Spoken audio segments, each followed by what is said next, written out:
Hello everyone, text on channel ကနေပြီးတော့ပြန်နေကြိုဆိုလိုက်ပါတယ်ဒီနေ့ဗီဒီယိုလေးမှာတော့ WordPress မှာ WPForms plugin ကိုသုံးပြီးတော့ form ဆောက်ပြပေးသွားမှာပဲဖြစ်ပါတယ်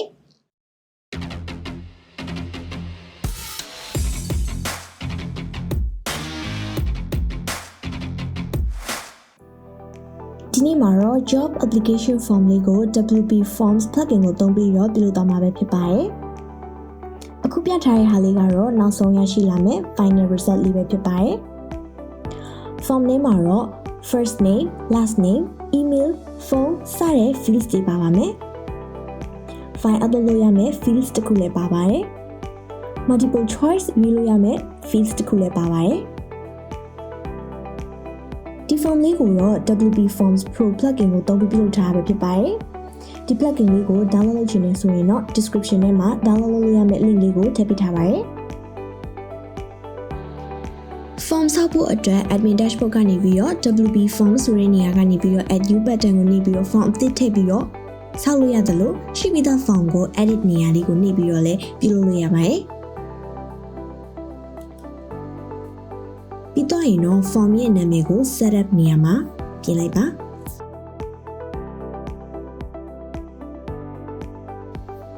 ဒီတော့ fields နေရာကိုတွားပြီးတော့ကိုမလိုချင်တဲ့ fields တွေရှိနေမယ်ဆိုလို့ရှိရင်တော့ဒီဘက်တောင်းမှာရှိနေတဲ့ recycle bin icon လေးကိုနှိပ်ပြီးတော့ဖြတ်လို့ရပါတယ်ပြီးရင်ပထမဆုံး name field ကိုထည့်ဖို့အတွက် single line text ဆိုတဲ့ဟာလေးကို drag and drop လုပ်လိုက်ပါမယ်ပြီးရင် fields ရဲ့ middle name ကိုပြင်ပါမယ်ပြီးရင် required နေရာမှာအမှန်လေးကိုချပါမယ်ပြီးရင် fields ထဲမှာ placeholder ကိုထည့်ဖို့အတွက် advanced option လေးကိုရွေးလိုက်ပါမယ်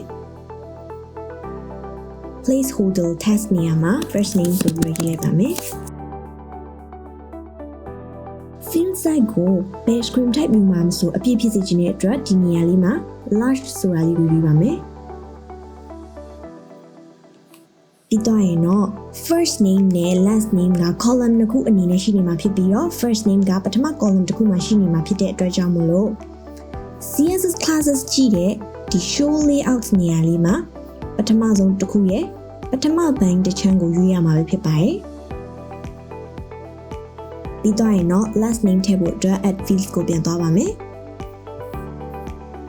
single line text field ကိုပဲထပ်ပြီးတော့ drag and drop လုပ်ပါမယ်ပြီးရင် fields ရဲ့ middle name ကိုပြင်ပါမယ် require ဆိုတဲ့နေရာလေးကို click လုပ်ပါမယ် advanced option ကနေပြီးတော့ field size ကို large size ပြောင်းပါမယ် placeholder text မှာ last name လို့ရေးပါမယ်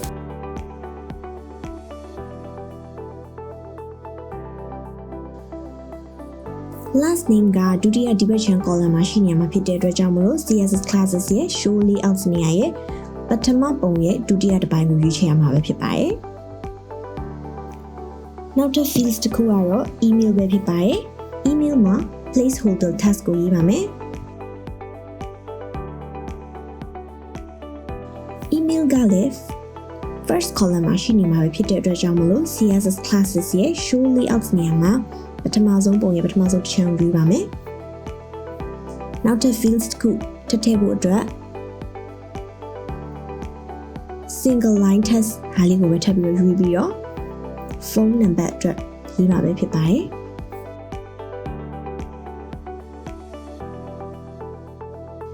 label နေရာမှာ phone လို့ပြောင်းလိုက်ပါမယ်။ require နေရာလေးကိုအမှန်ရှင်းလိုက်ပါမယ်။ advanced option ကနေပြီးတော့ field size ကို large size ပြောင်းပါမယ်။ placeholder text ကနေပြီးတော့ပုံလို့ရေးပါမယ် email ကိုလည်း large size ပြောင်းပါမယ် phone ကဒုတိယ column မှာရှိနေရမှာဖြစ်တဲ့အတွက်ကြောင့်မို့လို့ CSS classes ရဲ့ show layout နေရာမှာပထမဆုံးပုံရဲ့ဒုတိယတစ်ခုကိုရွေးရမှာဖြစ်ပါတယ်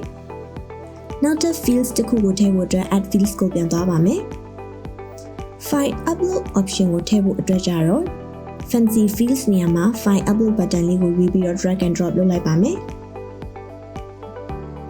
file upload ရဲ့ label name ကိုပြောင်းလိုက်ပါမယ်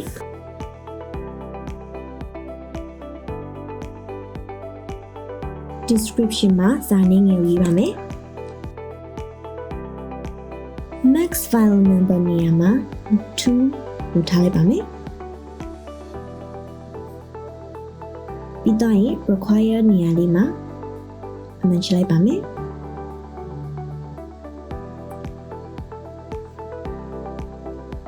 max file size နေရာမှာ2ကိုပဲထားထားပါမယ်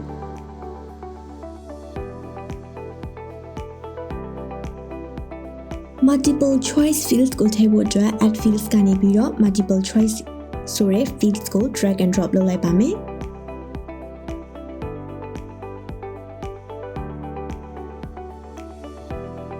ပြီးရင် label name ကိုပြင်ပါမယ် choices တွေကိုထပ်ထည့်ဖို့အတွက် plus icon လေးကိုနှိပ်လိုက်ပါမယ်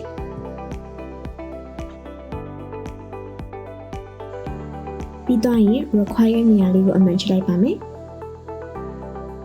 submit ရဲ့ text စာသားကိုပြင်ဖို့အတွက် setting ကိုသွားပါမယ် setting ရဲ့ general ကို scroll down လုပ်ရမယ်ဆိုရင် submit button text ဆိုတဲ့နေရာမှာ text ကိုပြင်လိုက်ပါမယ် form ကိုဆောက်ပြီးသွားပြီဆိုလို့ရှိရင်တော့ save button ကိုနှိပ်ပြီးတော့ form ကိုတင်လို့ရပါပြီ page အသစ်တစ်ခုဆောက်ဖို့အတွက် admin dashboard ရဲ့ pages ကနေပြီးတော့ add new button ကိုနှိပ်လိုက်ပါ add title နေရာမှာ page ရဲ့နာမည်ကိုရေးလိုက်ပါပြီးတော့ရင်တော့ DV builder ကိုသုံးပြီးတော့ page ကို customize လုပ်မှာပဲဖြစ်ပါတယ် button တစ်ခုထည့်ဖို့အတွက် row to row နဲ့ column တစ်ခုရှိတဲ့တစ်ခုကိုရွေးပါမယ်ပြီးတော့ရင်တော့ insert module နေရာမှာ button လို့နှိပ်ပြီးတော့ရှာလိုက်ပါမယ် button ရဲ့ text ကိုပြောင်းဖို့အတွက် text အောက်မှာရှိနေတဲ့ button ရဲ့ click here လို့ဖြစ်နေတဲ့နေရာလေးမှာ button ရဲ့ text ကိုပြောင်းလိုက်ပါမယ်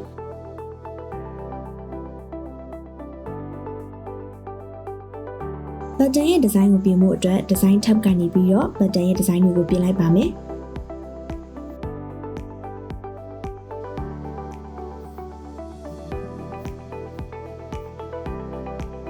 နောက်ထပ် button တစ်ခုကိုထပ်ပြီးတော့ထည့်ပါမယ်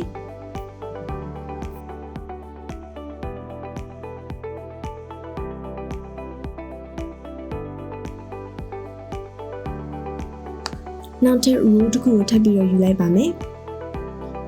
row ကိုတော့ one row one column လေးတစ်ခုကိုပဲယူမှာပဲဖြစ်ပါတယ်အဲဒီကနေပြီးတော့ module ကိုတော့ text ကိုယူမှာပဲဖြစ်ပါတယ်text ကနေပြီးတော့ကိုထည့်ချင်တဲ့စာသားတွေကိုထည့်လိုက်ပါ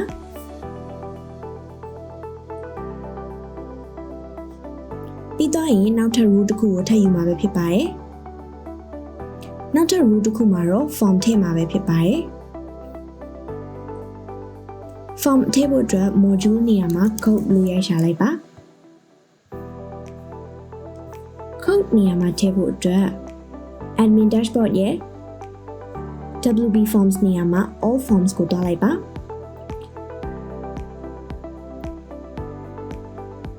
all forms မှာခုနကကိုအသုံးပြုမဲ့ form ရဲ့ shortcode ကို copy လုပ်လိုက်ပါ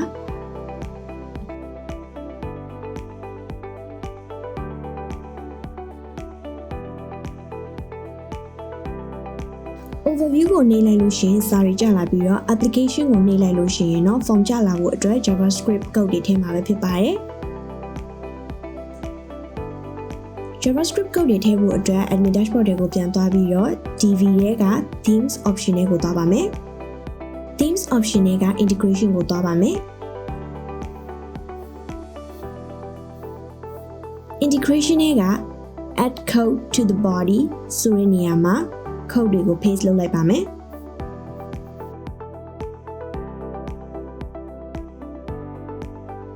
ပြီးတော့ရင်တော့အောက်ကို scroll နည်းနည်းလုပ်ပြီးတော့ save changes ကိုနှိပ်ပါမယ်ဒီမှာဖော်ပြထားတဲ့ script တွေကိုတော့ video ရဲ့ description ထဲမှာဖော်ပြပေးထားမှာပဲဖြစ်ပါတယ်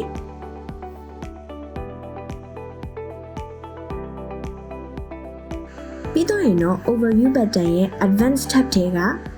CSS ID and classes အထဲမှာ CSS class နေရာမှာ RV button 1ဆိုတဲ့စာသားလေးကိုရေးမှာဖြစ်ပါတယ်။ ပြီးသွားရင် overview button ကိုနှိပ်လိုက်ရင်ပေါ်လာခြင်းနဲ့ text ရဲ့ advanced ရဲ့ CSS ID in classes တွေကိုတွားပါမယ်ပြီးသွားရင်တော့ application button ရဲ့ advanced tab တွေကိုတွားမှာပဲဖြစ်ပါတယ်button ကိုနှိပ်လိုက်လို့ရှိရင်ပေါ်လာမယ့် rule ရဲ့ advanced tab တွေကိုတွားပါမယ်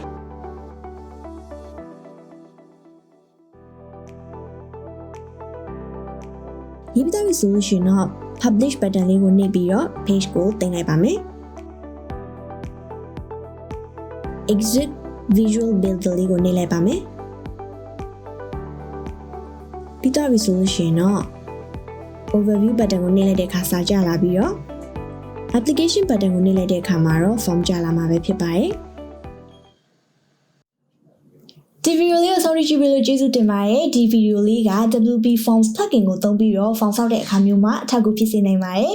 ဒီ channel လေးကနေပြီးတော့ UI UX နဲ့ပတ်သက်တဲ့အကြောင်းအရာတွေ web development နဲ့ပတ်သက်တဲ့အကြောင်းအရာတွေကိုလည်းဆက်လက်ပြီးတော့တင်ဆက်ပေးမှာမို့လို့ channel လေးကို subscribe လုပ်ပေးဖို့မမေ့ပါနဲ့နောက်ဗီဒီယိုတွေမှာပြန်တွေ့ရအောင် bye bye